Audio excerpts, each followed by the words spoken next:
Bonjour, mon nom est Ludivine Verbogen, je fais partie de la Fondation 101 Génome Marfan et je suis la maman d'Aurélien qui est atteint du syndrome de Marfan. Alors en quoi consiste ce programme ?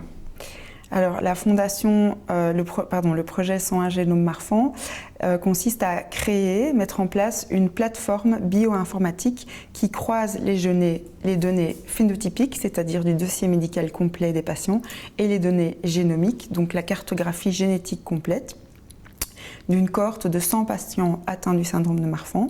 Et en croisant ces données, on espère pouvoir mieux expliquer la variabilité de la maladie, qui est énorme, et éventuellement identifier des gènes protecteurs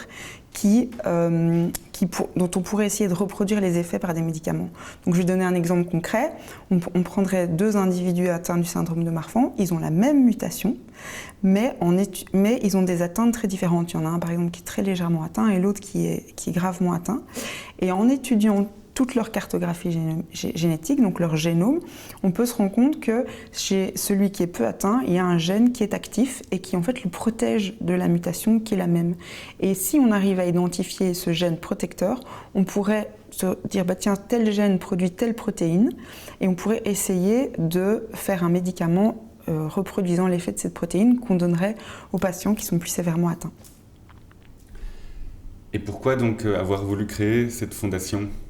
Alors à la naissance de notre fils Aurélien, il a été diagnostiqué Marfan assez tôt et on s'est rendu compte que oui, il y a des solutions médicales, mais on voudrait permettre à tous les patients atteints de Marfan d'avoir des conditions de vie meilleures en leur donnant des traitements et des médicaments qu'on leur donnerait beaucoup plus tôt dans leur vie. On vise beaucoup les enfants aussi et qui pourraient leur permettre d'éviter des chirurgies lourdes du cœur notamment, du dos, des yeux. On voudrait pouvoir trouver des traitements qui leur permettraient d'amoindrir la sévérité des symptômes.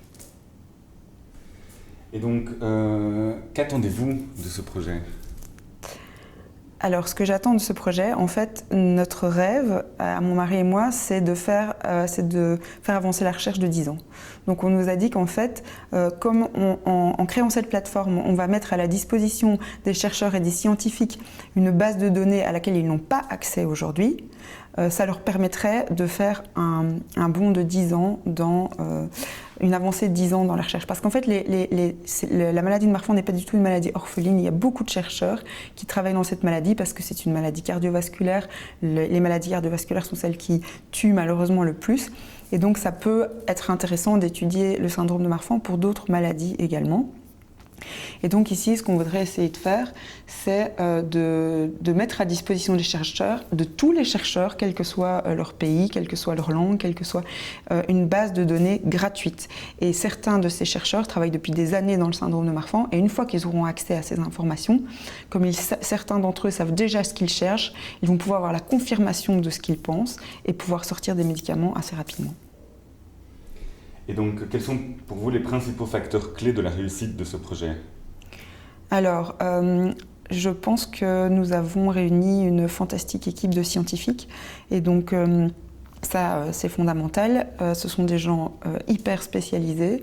C'est pas compliqué, les 2 centres de référence dans le monde, c'est Gand et Baltimore. Donc dans notre malheur, on a eu la chance de tomber en Belgique à côté d'un centre hyper spécialisés, hyper compétents dans le domaine, donc des très bons scientifiques, une excellente plateforme bioinformatique. Là, on est encore en train de négocier avec des partenaires qui sont à la pointe au niveau des technologies. Et alors, il faut qu'on ait une belle communication vis-à-vis de l'extérieur, essayer d'avoir un message simplifié, parce qu'aujourd'hui, les nouvelles technologies permettent vraiment d'ouvrir la voie aux médecines personnalisées, de proposer des traitements différents et meilleurs pour soigner les gens. Et alors, évidemment, il faut qu'on lève des fonds pour financer cette plateforme.